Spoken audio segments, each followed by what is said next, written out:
कि क्या बेचने की बात थी, क्या बेचता है वो। क्या बेचने की बात थी, क्या बेचता है वो। घोड़ा बता बता के गधा बेचता है। सुनिएगा कि क्या बेचने की बात थी, क्या बेचता है वो। क्या बात है। घोड़ा बता बता के गधा बेचता है वो। अब वो बेचने पे आए तो क्या क्या न बेच दे। अच्छा, बैलून के बहाने हवा बेचता है। बैलून के बहाने हवा बेचता है। हवा बेचता है। अब ये चार इसलिए हो कि हम हैं गरीब फिर भी कहां छूट रहे हैं। सुनिए वकील साहब कि हम हैं गरीब फिर भी कहां छूट रहे हैं। जिनसे लिए थे कर्ज हमें कूट रहे हैं। हम हैं गरीब फिर भी कहां छूट रहे हैं। और जिनसे लिए थे कर्ज हमें कूट रहे हैं। और जो लोग लोन बैंक से लेकर हुए फरार लंदन में जिंदगी के मजे। लंदन में जिंदगी के मजे। क्या बात। दोस्तों मैं इसलिए इसको देख के पढ़ना चाहता हूं कि मैं जानता हूं कि बहुत सारी ऐसी चीजें हैं जिसे मैं बार बार पढ़ चुका हूं। अब ये इसको सुने और आज से 1 महीना पहले की तस्वीर देखें। मज़ाहिया शायरी के लिए बहुत इशारों की जरूरत होती है। बहुत बारीकी से बात अगर कही जाए तब जाकर बात बनती है कि बाजार भाव में भले जितना उछाल है। बाजार भाव में भले जितना उछाल है, पैसे नहीं है जेब में बस ये मलाल। बाजार भाव में भले जितना उछाल है, अब पैसे नहीं है जेब में बस ये मलाल है। और मंडी में मैं खड़ा हूं मगर मन में सोच कर महंगाई तेरा हुस्न टमाटर सलाह है। क्या बात है, वाह। महंगाई तेरा हुस्न टमाटर सलाह है, वाह। अब एक किताब और देखें कि आलू प्याज कद्दू की मूंछों पे दाव है। आलू प्याज कद्दू की मूंछों पे दाव है। ऊंचा हसीन लाल टमाटर का भाव है। खुशियों से नाचती है सियासत विपक्ष की। अगले बरस की लोकसभा का चुनाव। एक कथा है वो देखें कि पाकिट में हाथ डाल के मंडी में हूं खड़ा। पाकिट में हाथ डाल के मंडी में हूं खड़ा। महंगाई है खड़ी जहां सुरसा सा मुंह लिए। किस मुंह से पूछूं भाव टमाटर का मैं भला। चुपचाप देखता हूं करेला सा मुंह लिए।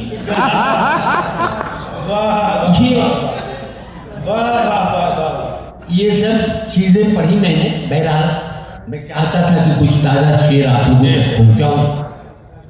अब सुने, अब पढ़ता हूं ये चार मिसरी भी सुने कि वफाकू में जफा लिखूं, जफाकू में वफा लिखूं। वफाकू में जफा लिखूं, जफाकू में वफा लिखूं। और सुलगती धूप की किरणों को सावन की घटा लिखूं। मेरी मजबूरियों को तू जो चमचा नाम देता है, बता इस दौर में मैं ये नहीं लिखूं तो क्या। बता इस दौर में मैं ये नहीं लिखूं तो क्या लिखूं। एक कथा और पढ़ता हूं, सुने, आपको अच्छा लगेगा। हाजिर करता हूं कि एक मंजिल के मुसाफिर हैं यकीनी हम तुम।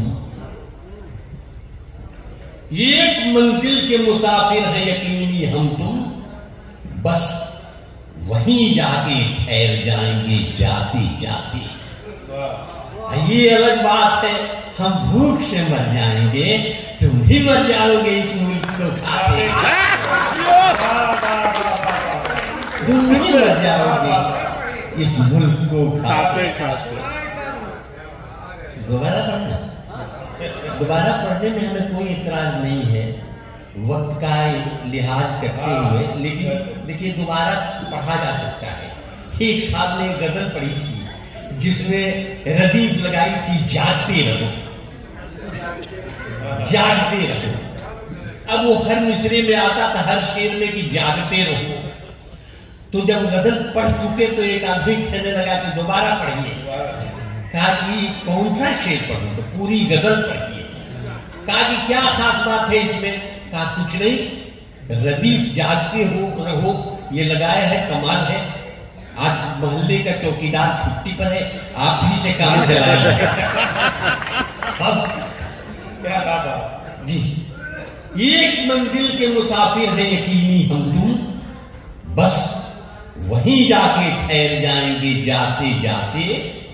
ये अलग बात है, हम भूख से मर जाएंगे, तुम भी मर जाओगे इस मुल्क को खाते खाते। क्या एक मतला और एक शेर पढ़ता, आप चाहे तो एक मतला में सिर्फ एक मतला पढ़ता हूं और सुने। मैं डाइस पे जो लोग बैठे हुए हैं संजीदा गजल कहने वाले हैं, मैं मजाक की शायरी में संजीदगी के साथ ये मतला पढ़ना चाहता हूं कि जो सौतन की तरह लड़ती थी घर में रोज बीवी से, जो सौतन की तरह लड़ती थी घर में रोज बीवी से, मोहब्बत कर रहा हूं आजकल मैं उस गरीबी से। मोहब्बत कर रहा हूं आजकल मैं उस गरीबी से। एक मतलब सुनिए, गरीब लोगों को हम दिल में पालते ही नहीं जी, गरीब लोगों को हम दिल में पालते ही नहीं, अमीर लोग हमें घास डालते ही नहीं। क्या बात है, गरीब लोगों को हम दिल में पालते ही नहीं, अमीर लोग हमें घास डालते ही नहीं, और वो अपना चेहरा भी नाली में देख लेते कहीं तो हम गरीबों पे कीचड़ बिछाते। मैं चाहता हूं कि ये छोटी छोटी नज़में पढ़ूं। इसका मतलब ये नहीं कि एक दो नज़म का माने ये समझ लें कि 5-5, 10-10 मिनट पढ़ेंगे तो इसमें एक दो मिनट की नज़म पढ़ता हूं। एक साहब अहलिया के साथ जब होटल गए, प्यार और जज्बात की रंगीनियों में डल गए, एक टेबल पर गए, बैरे को ऑर्डर कर दिया, खाना लाए, तब तक एक वाकया नाज़िल हुआ। आ गई एक शोक लड़की, गुल बदनती भूल गई, जैसे कोई हुस्न की मलका हवाओं पर चढ़ी। एक नजर देखा तो खिड़की हो गई पल भर खड़ी, हेलो कहकर मुस्कुराई, फिर वहां से चल पड़ी। कौन है लड़की बताओ, बीवी ने जब ये कहा, क्या बताएं सोचकर साहिब का सर चकरा गया। अब फिर तो बीवी ने किए शौहर पे जब तेवर करे, बौखलाहट में मियां बीवी से ये कहने लगे, उल्टे सीधे पूछती रहती हो सज्जा खुदा, जानकर तुम क्या करोगी बेसबब बेफायदा। अपने को तो दोनों जानिब से बचाना है मुझे, पहले तो तुम कौन हो उसको बताना है। पहले एक लफ्ज निकल जाने से नज़्म का कितना बड़ा नुकसान होता है। आदमी दोनों काम कर नहीं सकता, या तो निजामत करे या शेर सुनाए, दोनों काम करना मुश्किल होता है। मैं बहरहाल एक नज़्म पढ़ता हूं, सुने। नज़्म का उन्वान है आइसोलेशन। इसको जरा सा संजीदगी से आप सुनिए कि ऐलान हो रहा था बड़े ताम झाम से, जनता जनार्दन के लिए यही तमाम से, आंखों का दान दीजिए, एहसान कीजिए, फिर जहां के वास्ते सामान कीजिए। आंखें गरीब लोगों के जीवन में नूर हो, तकदीर बन गई है जो तारीकी दूर हो। ऐलान सुन के लोग बढ़े अनपान से, टोने टाके करने लगे इत्मीनान से। इतने में एक शराबी ने ऐलान कर दिया, आंखों का दान दे के महादान कर दिया। ऐलान करने वालों का सम्मान कर दिया, लेकिन बता के शर्त ये हैरान कर दिया, आंखें मैं दे रहा हूं अमीरों के वास्ते, नफरत पसंद चंद वजीरों के वास्ते। इंसानियत का पाठ हमें भी पढ़ाइए, जो हाथ रहते अंधे हैं उनको। मरने के बाद आंखें मेरी दान लीजिए, लेकिन ये इल्तिजा है मेरी मान लीजिए। जिस आदमी को आप ये आंखें लगाइए, पीने के बाद खुलती हैं उसको बताइए।